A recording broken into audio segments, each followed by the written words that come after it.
So we have a few things in the show deck that we're going to talk about next. And we're going to do that right now. Let me get the show doc open for myself. I have to click that link. Cool. First thing we're going to look at were the glitter bombs by D Forgotten One. These are wondrous items. They are consumables. They are uncommon. And these are... I had the chance to read these a little earlier. They're very cute little magic items here. A pack of 6 magical bombs filled with the essence of glitter elementals. A tool to counter creatures that rely on phasing and invisibility. As an action, you can throw a glitter bomb up to a range of 20 feet at a point within range you can see. All creatures within a 10-foot radius must make a dexterity saving throw or be covered with glitter for 24 hours or until they submerge in water. While covered in glitter, creatures cannot benefit from invisibility, illusions, or from moving between planes like the effects of blink, invisibility, or a Displacer Beast's displacement trait. Cool magic item. See, this is the kind of magic item that I would employ. Like, this is the kind of thing that I give my players, like, 3 sessions before I know that they're going to come in contact with a creature that uses a mechanic like this, especially after I've already had them have a mechanic like that once, so they're like, oh, this is how bad it is, and then the next time they fight a creature like that, well, oh, we have our glitter bombs now. So I think that this is a fun story tool to kind of give players that, sense of progression and to like have the opportunity to use it, because you don't give your players the glitter bombs and then not give them a creature that they can use the glitter bombs effectively against. Swordco here, not the glitter, it gets everywhere. Yeah, it's terrifying. My mom was doing a crafts project with glitter recently, and then like a week later, I just from walking through the house, I was still finding glitter on my hand. It's Cold Spark, this is a weird interaction with Banishment or Plane Shift, I think. Benefit from invisibility, illusions, or covered in glitter. Benefit from or from moving between planes. That's a fair point. This is an item that I don't think you'd see Wizards make something like this necessarily. So you just have to decide in your game probably on how that worked as it's phrasing. As it's written, because technically, yes, if you glitter bombed someone, you wouldn't be able to then banish them, but maybe that's okay. Yeah, maybe that's okay. And you just don't glitter bomb someone that you intend to banish. Pete, that's cute, a wee bit of glitter. Used to work in a craft store as a florist. No idea the hell that I've seen. Raventail, I can't possibly know your struggle, and I never will, but I'm sorry. I'm sorry. But that's the glitter bombs. Thank you very much for sharing it with us today, Frog. That's our first one here. The next one was one from... I have returned! Oh, welcome back. We did the glitter bombs by Frog. They're cute bombs that reveal invisible things. But we're going to look at the Frosty Pirate. I forgot to write it here, but I know this is by Frosty Pirate. I want to just mention something really quick about the glitter bombs, because I did read them. I really like the idea that like you glitter bomb yourself to prevent you from being like mazed or banished or something by an enemy. That was actually something that we were just talking about with Cold Spark. He was saying it has some interesting, strange interactions with Banishment and Plane Shift. Yeah. That's a cool idea, too. Just like, God, everyone, if we have to do it. It's never going to get out of your robes. So, Sophia's Sophisticated Spirits by Frosty Pirate is the next one we're going to look at here. This is a set of magic items that all kind of follow a similar vein. The well-built shop looks like a newly constructed Victorian home. Tall pointed roofs and turret towers adorn the building. Inside is a large room with walls lined by 6 large sets of shelves. Each shelf is lined with many bottles of the same six spirits. So this is just like, I imagine this is like a pop-up, or maybe not even a pop-up shop. It just sounds like just a pretty well... I was picturing like a cart sort of thing originally, but yeah, I guess it's just a big building. I see we have the Black Bear Vodka, the Tiger Tequila, the Bugbear Whiskey, the Flair's Fine Wine, I like that one a lot, the Bombastic Bardic Rum, and Willie's Wise Tea. And all of them give you 22 in a particular ability score and reduce another one to 5 for the same amount of time. God. Those are, I think that's actually very fun. A mechanic like that. I love because, this. Yeah, I do too. Because, your fighter was like, all right, I'm going to take the hit to int for a while. It's a fun role-playing opportunity. You get to be buffed up for a combat, which is presumably you'd drink your 22 strength bottle of vodka before a big combat. And a bottle of combat, a bright translucent red, a bottle of combat, a bottle of vodka that definitely would reduce your intelligence to 5, I think. So that makes a lot of sense to me. First, I just want to say this beginning description, right? This well-built shop looks like a newly constructed Victorian home. Just like this little intro, all that it's missing, right, at the very end, before each shelf is lined with whatever, if like, all that would be missing from being box text in an adventure module is, I don't know, a short middle-aged woman with bushy, orange hair stands behind the counter, looking eagerly towards you as you arrive, right? And then it would have GM notes. This is Sophia. Sophia has the following personality traits: likes to chew gum. But I just want to say, very well written. Just the beginning. It's exactly the amount of text you want to intro a place and give a very good feel for what it looks like without going too overboard. I really like it. Agreed. Yeah, that's pretty cool. Those are Sophia's sophisticated spirits. I don't know if Grogan is hanging out. Did I see them earlier? I'm not sure. Well, anyway, this next one's from Grogan. This is called the Scale Lash. And this is another magic item here. This is the Scale Lash. While originally designed to be used as an execution tool, this weapon has often found its ways into the hands of a keen-eyed adventurer. As its design of a length of interlocked scales, as one would find upon scale mail, into a whip-like cord, is difficult to manufacture. The result is quite devastating. A weapon that rips away chunks of flesh piecemeal. Oh god. It's brutal. It's very brutal. Do you want to finish it, Jeremy?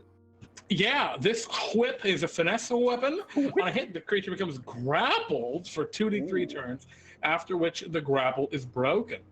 The creature can make an athletics check to escape, athletics or acrobatics to escape, or take additional 2d4 slashing damage to break free. Oh, okay, so it can just choose to take damage and break out of it. I actually like that a lot. Until the grapple is broken, you can take 1d4 slashing damage on its turn. Oh, okay. I guess I still get it. The player cannot attack with this weapon until the grapple is broken. They could make additional action to reduce the returns by 1 each time, dealing 1d4 slashing damage to the creature. I gotcha. Okay. This is an interesting mechanic. The thing that so grappling is very good. I think it was really smart to make sure that they had the option to just I just break out of it and rip myself apart as I do so. Because anything that grapples for that length of time is going to be inherently very problematic, because it just can be frustrating to pull someone into that way, to reduce movement like that. Yeah, no, I very much agree. I like it. Yeah, I mean, I like what you're going for here. There's obviously some technical write-up on how you could phrase different parts of this mechanic that may make it a little more clear, because I was a little unclear at the beginning that they could just choose to take the damage and get out. Rather than 2d3, I would recommend 1d4 plus 1. Just because sometimes it's hard to simulate a d3 if you're not on Roll20. Yeah. You could do a d6, I guess, and do 1, 2, 3, 4, 5, 6, but you don't want to get into that. Then, yeah. You could just say the creature's grappled, Yeah, I think that's a fair point. You could just have it be that just grapples them, and then just change the escape mechanics a little bit. Yeah, you just don't actually need the turns. And you could just say it's 2d4 to break free of the grapple, or you can make an athletics check as normal. And then I like the idea of, as an action on your turn, you can basically just deal the damage to them. Exactly. If they haven't broken the grapple. I think I like that, frankly. I think that I do too. That works pretty well. And With the yeah, Grapple Escape DC, Cold Spark was asking. Yeah, there isn't one listed, so that might be something that you'd need to add in there. yep. Good catch, Cold Spark. You need to have that. But Cool yeah, concept, though. that's a good concept. And actually, when I read, especially Jeremy more so than me, but when I read a grapple-based design, I'm always a little nervous. But I actually think that this is a pretty good execution of a weapon that grapples, which is a tough line to toe. I agree. I think it was really smart to give a way to get out of that, right? Without action. I think that works. Yeah. I don't really have too much more to say about it. Just a very cool concept. The idea of the dragon scale whip, like, just very neat. I guess it doesn't have to be a dragon scale, but like, let's be real, it's always a dragon scale. Agreed. Let's actually, this one I think was plate scale, wasn't it? Like this was a scale. I guess the dragon scale mail can be dragon. I mean, it could be anything. Yeah, it could be a scale. And our last thing here is another subclass to look at tonight, Jeremy.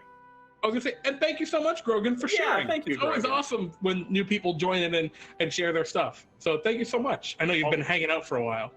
Yeah, it's great to see other people's design perspectives and how they think about 5th edition design.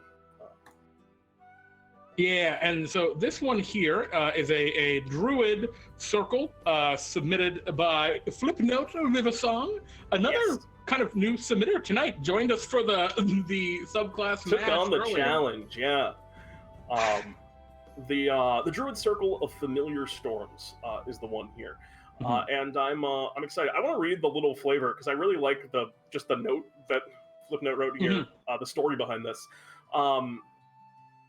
This is a homebrew circle for people who want certain spells or abilities/actions that could have been taken into previous editions that aren't available now, and it was inspired by stories their mom told them about playing 2nd edition as a druid, and saying appreciate critique. I just really like that backstory.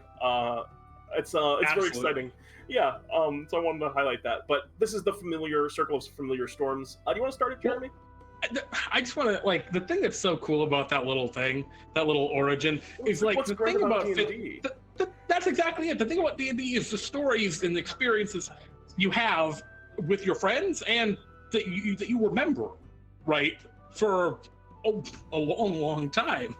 And just the fact that this is kind of the offspring of those stories is like, it's very inherently D&D. So I like it a lot. It's very cool. Or role-playing game, or whatever you want to say. But yes, the Druid Circle of Familiar Storms here. Do you want to start it, Jeremy, or would you like me to? Yeah, Druids of the Circle of Familiar Storms are guardians of creatures and beasts of weather. Ooh. They ally themselves with the elements and promote the changing and shifting of seasons. They're paranoid of strangers and accept that the cycle of life includes destruction and death. The Circle of Familiar Storms ally themselves closely with others of their circle as they protect precious cargo that's sought after. However, they do not trust those who hunt or intellectual arcane community. Yes. All right. Take us into, or want me to start with a specialized sling ammo here? Take us in, Pete. Upon choosing, I'm going to start right here and just say I'm very excited where this is going, that you're making special use of the sling. But upon choosing this circle, you gain proficiency with an herbalism kit and can make little pods that, upon impact with an enemy, can burst into different forms of powder, like finely ground up spicy pepper powder that blinds, or wheat flour, as that's explosive. If you don't use a sling, you can throw an ammo pod as a bonus action. Anything you can think of, as long as you make sure the DM is okay with the type of ammo you think of before the season, make a list, get creative, have fun with it. These are the ideas that it looks like you came up with for different things that could be slings. At 2nd level, when you join the circle, you choose one of the following tables and then either roll a d4 or pick your favorite from the table that you choose. Which I like that you said beforehand. You can make up your own thing that it could be, or these are the list of things that you have here. So for spring, some of the examples here: a hardened bundle of seaweed, a lump of metal fused into one, a stone of a strange shape, a large pearl. For summer, a fire-colored ball or a large cinder that doesn't burn, a brass ovular object. That's very cool. I like these things that invoke the idea of heat and fire. For fall, I see you have a dark blue ovular, a feathered gray ball, a rainbow scaled, or a white and fuzzy one. And for winter, white scaled, a small ice blue scaled, fuzzy blue, or a fuzzy smoky blue white one. Just some different like flavorful choices, which I don't know if they have in. Well, we'll see as the design goes on. But this is all I think flavor thus far. Yeah. Continuing along, no matter the season affinity, the Circle Familiar Storms Druid all automatically comprehend language upon choosing this circle. Okay. And then, oh, I see. You have sub things for, for each of them. Oh, my. Wow. All right, there's a lot here. So I think one of the things very big subclass. Yeah, I know one of the things that you were asking originally, right, was we talked about this a little bit off the show, but one of the things that I was looking for was that this could be a little too powerful, and was looking for kind of feedback on how to balance this. And I think right off the bat, when you're so you pick one season, or I'm not entirely sure how that particularly works. Do you know, Pete? It looks like I'm kind of reading it through now, and it looks like you pick your favorite. Yeah. You pick one season. So in a sense, it's kind of like a much more elaborate version of a Spirit Totem Barbarian. Exactly what I was gonna say. Yeah. Which has like a lot more kind of more significantly larger features for each thing here.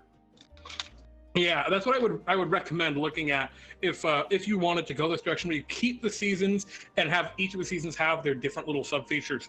I consider looking at the Totem Warrior in the Player's Handbook, or Spirit Path of the Spirit Totem.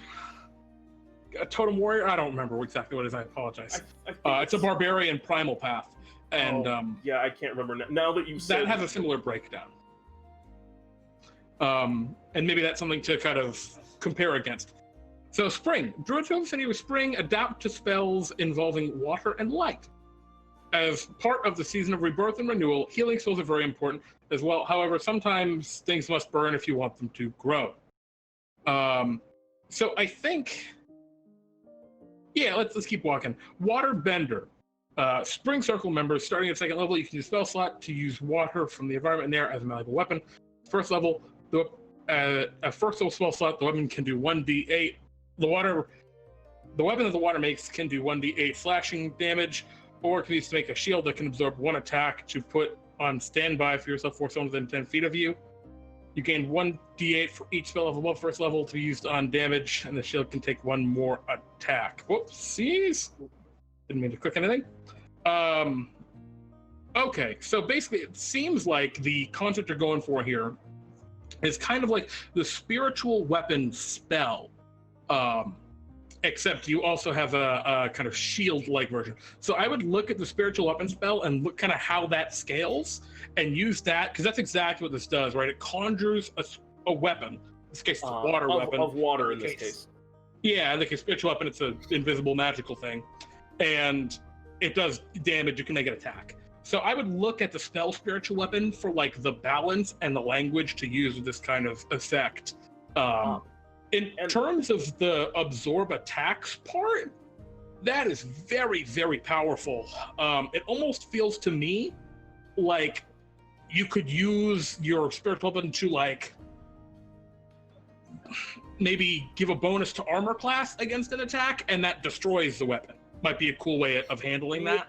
If you use it to block, like you can use your reaction to gain, like maybe not like a full shield, but like +2 against it, and if you block an attack this way, the weapon is destroyed or something. Even a shield, right? Even the shield spell might be a cool direction to look at. But one of the issue also, just be careful when you use a phrase. For example, absorbing one attack, because one thing you're saying is you put it on standby. Keywords.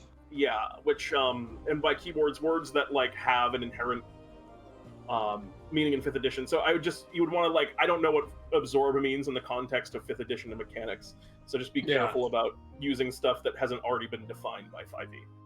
Yeah, and you use the word attack here, and for example, like if an enemy casts the spell like Sacred Flame on your ally, that's not an attack in 5th edition. That's a spell. That's a spell. It's different, and so this wouldn't be able to do anything about that. Yeah, this would only be able to stop things that are like specifically they cast like a firebolt cantrip or they hit you with a sword. Like this would only affect those kind of things. Maybe that's what you intended to do.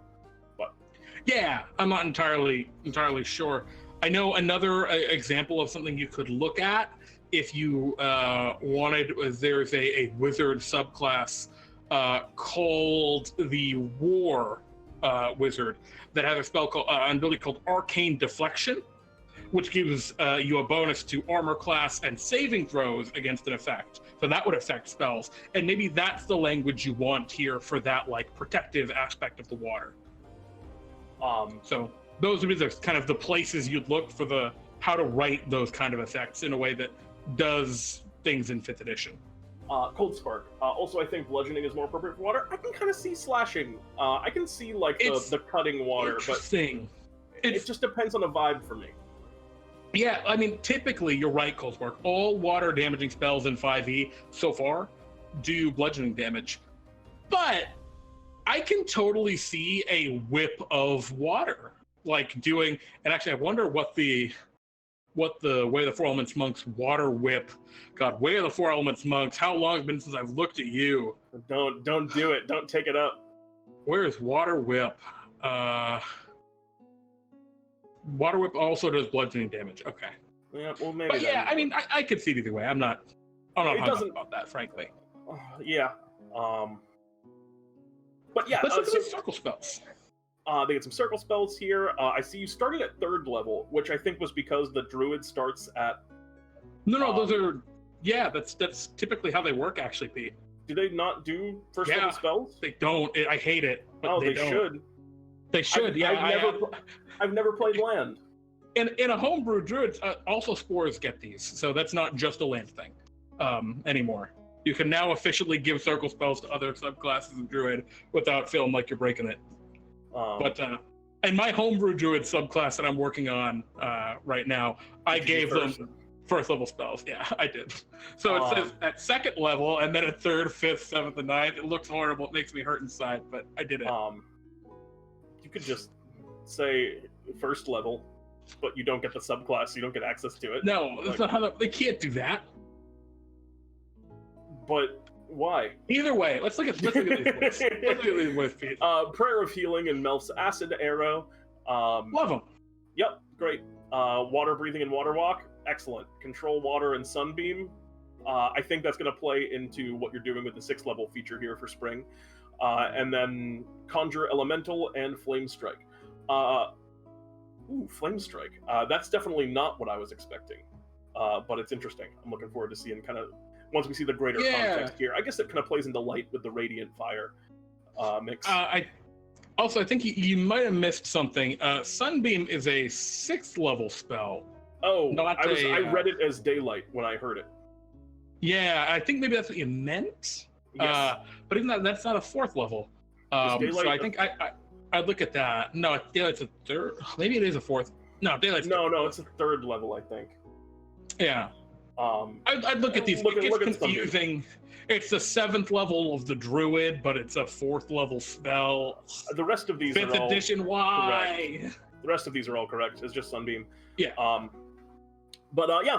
those seem flavorful. The Flame Strike, I'm not 100% sure about, but let's look at Light Manipulation. Starting at level 6, Spring Circle members gain the ability to create a small ball or shaped form of light by using a 2nd level spell slot. The light emits dim light for about 40 feet, and in a fight can be sent into the face of an enemy to distract or blind. If they fail a Dex DC roll against the spellcasting DC, the higher spell slot lose the more distance the light from the ball or form goes. For that, for one thing, I wouldn't put about in front of the 40 feet. Always just say it's 40 feet. And then for increasing the distance, definitely codify that too. Just be like, if you use a higher level spell slot, it's 60, or it goes an extra 20 feet for each level of 2nd level, or whatever it is that you want it to be. Mm-hmm. There are some definitely some like detail, like phrasing stuff that could be fixed. But I think I get what you're going for here. I dig it. Yeah, conceptually very cool. But there's a lot of stuff like how long does light last, right? What kind of action is it to make it attempt to blind an enemy, right? Is it an action or a bonus action or what have you? There's also a thing here. So this is a second level spell slot, and then you have more spell slots used for the water bender feature. It's a lot of using your spell slots. So I would just think of that as maybe some of these should be things you can just do a limited number of times.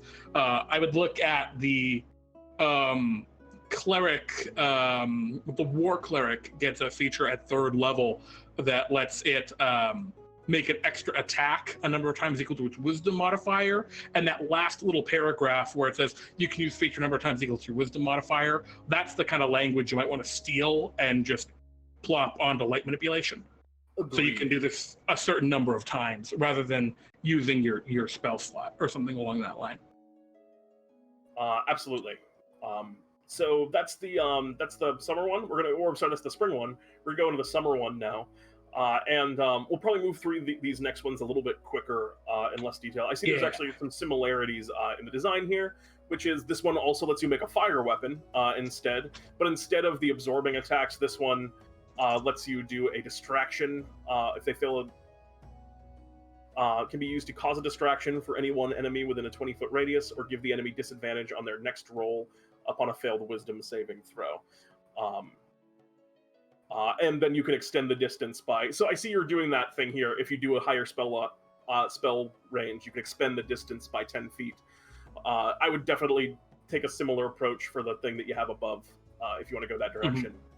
Mm-hmm. Yeah, this is, I think, in a. I think this is in a closer spot. Like I like that you codified the fire damage, the distraction, as you pick an enemy in this range, and then they have disadvantage if they fail a wisdom saving throw. Yeah, I think the firebender here is looking better than the waterbender there. Yeah, at least in terms of understanding how the feature works. Yeah, in for 5e. Circle spells, I really like the Dragon's Breath option. I love Dragon's Breath. It's a very, very cool spell.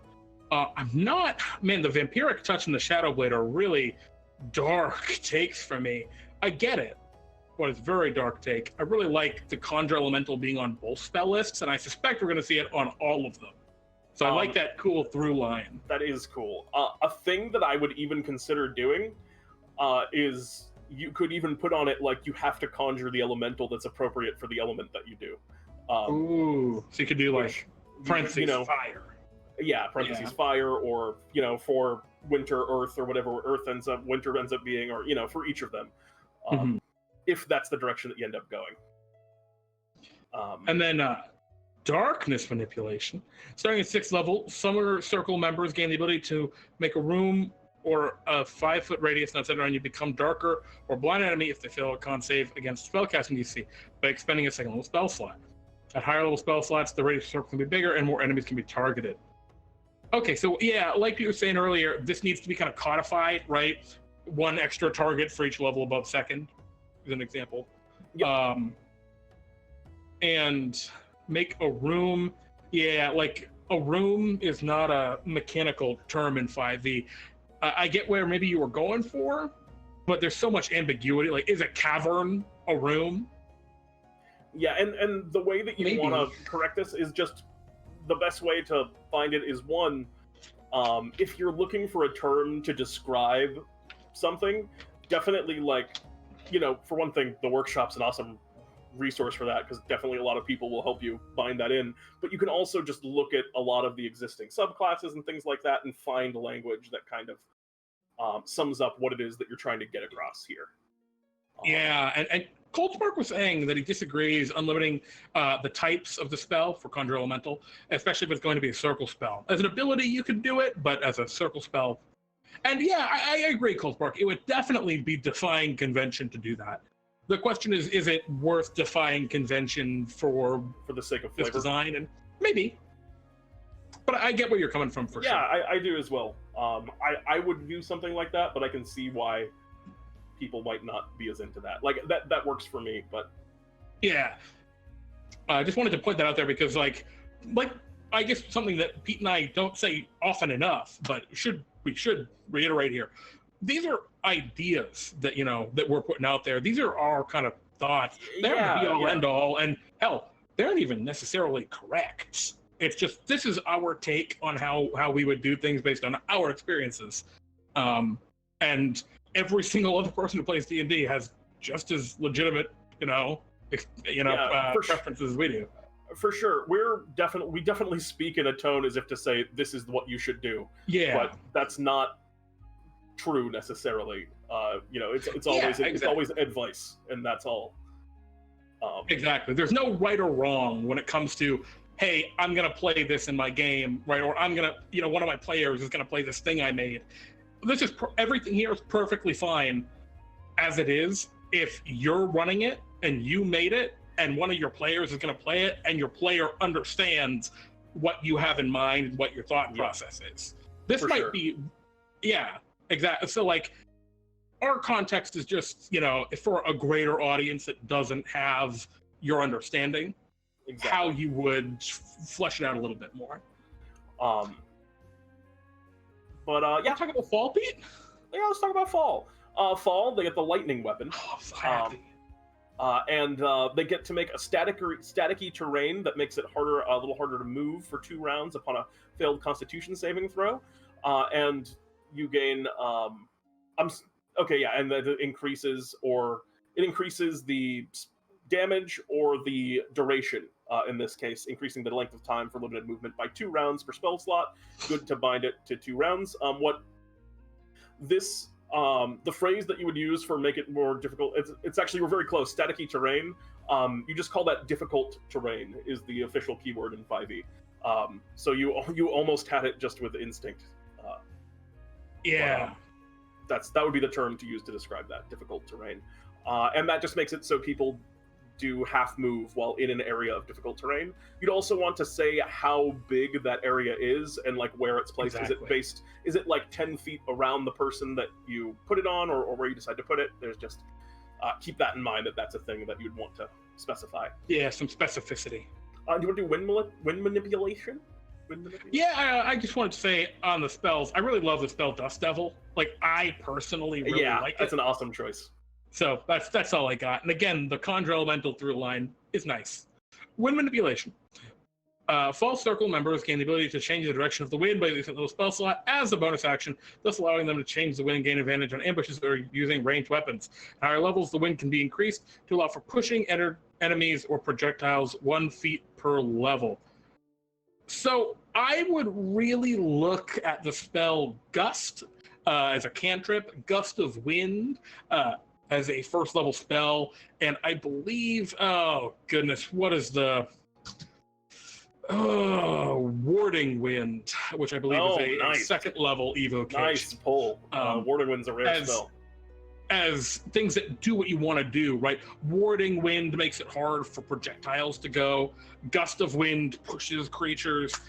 Gust is just some general, I can do some fun wind stuff. Yeah. And even if you don't give them those spells, you can at least look at the language in those spells and borrow to maybe some of the abilities there. Give some specificity to this. Because again, like some of these other features, I don't know how this gives advantage on ambushes, right? Is this referring to the advantage keyword? And then what's because an ambush isn't a keyword in 5e, right? Yep. Like, do you have advantage on surprise? Yeah, the surprise would be the keyword that relates to people that are. Well, but even then, I'm not even sure that's what you were going for, is the surprise mechanic necessarily. There's some questions. But I dig the concept, and I'm very much seeing the Avatar: The Last Airbender kind of. Yeah, for sure. I guess actually, but now we're onto ice instead of Earth. But I'm still winter. So this is a cold damage-based weapon, and you can create a wall of ice to impede the enemy or buy time. You gain 1d8, or you can use an ice wall to trap smaller enemies at lower levels or larger ones at higher levels. What you probably want to do for that is you got to specify the size and height of the wall, and then say how it scales as you level up. Like, the length, the maximum length of the wall increases by 10 feet for each level above this, or something along those lines, or 5 feet. Walls are really powerful. Kind of got a lot more power than I think one might expect. So be careful with the wall. Yeah, walls can be very potent. Typically, if something creates a wall in 5e, it will say, right, like, what happens if a creature moves through it. Like, either the wall has hit points in an armor class, or, it takes X amount of movement to get through the wall. Yeah. So those are things that you might want to consider. In terms of the actual spells, I see you're having a lot of stone stuff in here. So I wonder, was this originally Earth and it was changed to ice? Well, the next one is Earth manipulation. Is the the next one is just Earth is the final thing. So it's kind of ice, Earth. Yeah, all of them kind of get two. That's been a consistent theme. You got water and light, and then darkness and fire, and then lightning and wind, and here we got ice and earth. Which actually makes sense now that I'm thinking about ice and earth. Actually kind of goes with winter to me. Yeah, definitely. And earth manipulation, starting at 6. Ooh, it just got loud. Hopefully it's not too loud for you guys. Let me know. Starting at 6th level, Winter Circle members gain the ability to mold dirt and clay without using tools to do so. They need at least a single level spell slot and can't use this ability on any form of stony material or plain stone. At low levels, small things can be made. At higher levels, larger things can be made. Yeah, again, very, very conceptual. Spell mold earth or shape, stone shape are two things to look at that might give you some idea of how to phrase this. Because I get what you're going for. It just needs that language. Stone shape, especially 4th level spell in the player's handbook, would be a good reference for here. Cool. You want to take a repeat? Yeah, 10th level feature. The forecast is familiar storm druids gain the ability to tell what the weather will be and use it to their advantage, allowing them to use their elemental bending and manipulation at the weakest level without expending a spell slot. Okay, cool. So this is taking away, like, you can make your weapon without doing anything, which is probably a good idea, because we were actually mentioning before that this heavily taxes spell slots, and you might still not want to go this direction to wait until level 14 to take that away, but I like that it shows that your mind was in kind of a similar, or I'm sorry, level 10 to take that away, but it shows your mind was in the kind of the same spot as we were on that. So I might look into doing something a little bit different and giving them that a little bit earlier, maybe. But yeah, it's a well written feature as well. Very clear how it works there. Yep. Level 14. You want to do it, Jeremy? Yeah, so you think you know the elements. Sorry, scroll down to look ahead. It's a funny title. Familiar storm druids can use their elemental binding and manipulation without using spell slots, up to 2 spell slots below their highest spell slot. Gotcha. Importance. Oh wait. Okay. Yeah, so it buffs up the power of those features. Exactly. It just says they don't have to use spell slots to do it, and they always count as 2 slots below your high spell. That all Which just actually I like. Yeah, I like that mechanic. It all just depends on how powerful you make those scaling things. Like, there's some, for example, if like you're negating attacks with it, and having it be like you negate like 7 attacks for free all the time, it would be too good. But like having just a more powerful weapon might not be. There's definitely a question of balance on that and figuring out it in the context. This feature is perfect on its own. It's just all about how you do the rest of the stuff with it. Exactly. I actually really like this concept of having these features that you want to use before that you can kind of free up at 14th level. Yeah, agreed. Especially increasing them potently like that. And then this last thing here, importance of choice, which appears that it gives you a familiar. Okay, so this is what the thing at the beginning, those things that you rolled for, it gives you a little familiar based on what egg you picked. I get it now, because I was thinking that was actually related to the sling bolts, and that those were ideas for sling bolts. Oh no, fling! Oh no, with an No, egg. that's a bad thing to throw. But these are just cool familiars that you can get. Are they familiars or are they just little pets? It says here that they are familiars at the end. The usefulness. Well, they might be. The word familiars is used here. So if you want to scroll down to the usefulness of familiars. Yeah. I just want to look at these creatures. Yeah, they're all very cute. I like the one that most excited me personally was a blue ox. Just a blue ox. I love that. That's the one that I wanted. If we had to collect them all like Pokemon. Yeah, the thing that, like, just before we even move on to this, I think that you have a couple of things going here, and that is the familiars and the elemental subclasses. They almost feel like two separate kind of subclasses, and maybe that would be a way to make this a little smaller, right? Make this a little less sprawling, because there's a lot going on here. Jeremy, look down to familiar growth and abilities. If you want to scroll down even past the usefulness of familiars. Okay. So you'll see here lower that than you've actually put together like a scaling thing for how the familiars. Oh, so you get these at second level. So these familiars hatch. Mm-hmm. So you have this the whole time. I thought that this was something that you were getting towards the end. Combat makes your familiars nervous, though. Oh, that's so cute. One that can fly and lift. Oh, so yeah, you have like very complicated mechanics here for the familiars, and I think the way to go. I think Jeremy's 100% right. That these almost seem like something that this could be its own circle into itself, one that directly ties into the familiar, and then another druid circle that directly ties into the seasons. But I mean, I'm into some of these mechanics, and the familiar choices you have here are very cute. And I like that you're kind of giving a lot of flavor options, but using similar mechanics to bind them. And I get where you're going from, Flipnote, saying, "Oh, the familiars are tied to the elements," though. They are, but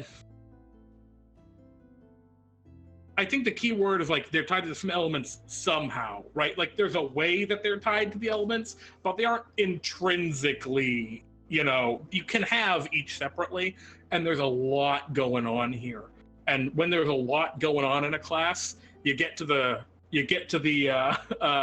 cutting board, you take out that butcher's hatchet, and you have to start going to town. And you're saying what can go somewhere else. And you're very fortunate to be able to cut yours in half and have two things. A lot of the time when you get to that point, it's like, oh my god, I love all these things, but I can't keep them all. And in this case, I think you could. They're just two different subclasses almost, rather than one, at least in the way 5th edition's designed. And again, this is our advice. I think that that's definitely the right way to go, what Jeremy is saying. If this is the exact flavor that you really want in this, and you're running this for a home game, you could definitely figure it out. Oh, Jeremy, listen to what music it is. It's Torfless Fromvladuk's theme. Ding, ding, ding, ding, ding, ding, ding. Anyway, sorry, I got distracted by that. So yeah, anyway, I'm with Jeremy on that this seems like it should definitely be probably two different things. And that way you can also really give power and effectiveness to the familiars and make them like an integral part of your abilities, while also doing the same thing with the elements, rather than having two things that have to be a little bit weaker as a result, and neither one of them reaching their full potential. Another thing that you could kind of do with this, I think, is rather than have the familiars be a subclass, you could make this specific familiar thing, and maybe don't use the word familiar, because I think with all of the specificity you put down here about what they can do and they can't do, familiar is a very specific like keyword in 5th edition Dungeons & Dragons that relates to the find familiar spell. And because you've gone so specific here about what they can and can't do, these aren't really familiars anymore. They're like their own little pets. They're pets, so they're beast companion, or maybe not a beast companion. Yeah, they're companion creatures. And what you could do is you could take this whole, usefulness of familiars and the eggs and all that stuff, and just make it into its own variant rule set for, rare and mythical companion creatures, right? And then the idea with that is, well, it doesn't matter if you're a fighter, you can still have one, right? And you have all of the, hey, they level up with you, and this is what they do. Might be a cool idea. Agreed. 100% agreed. Now, a couple of things would need to change, right? Like you need to specify what spells they have, or what element they tie to necessarily, if you want to keep that aspect of them. But that would be a cool idea.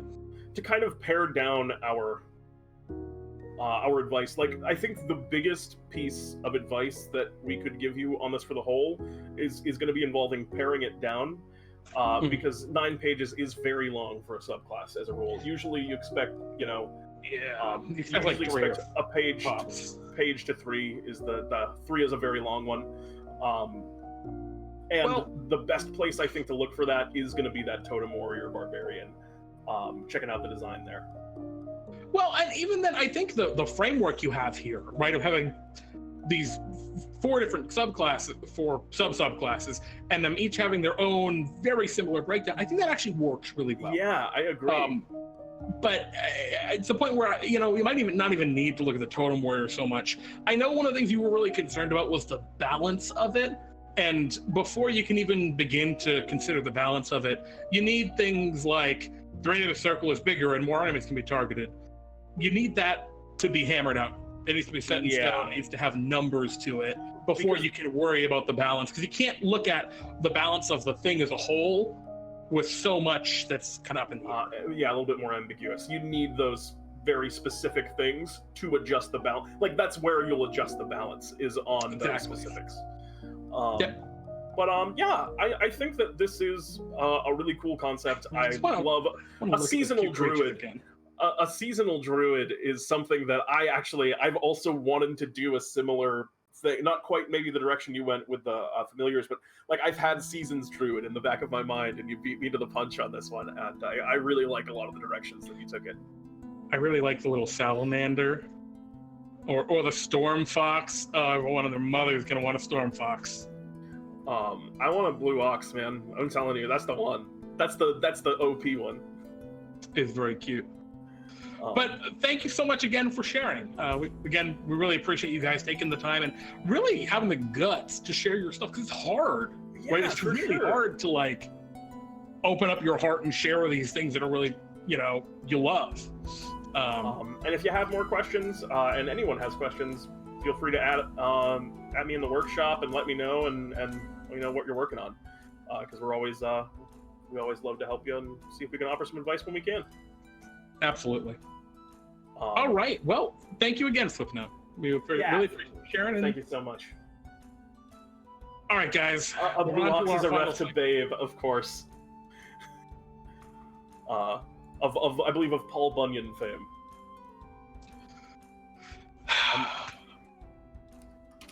Shall we, Pete? Jeremy. Final segment of the day. That's yours. It's all yours.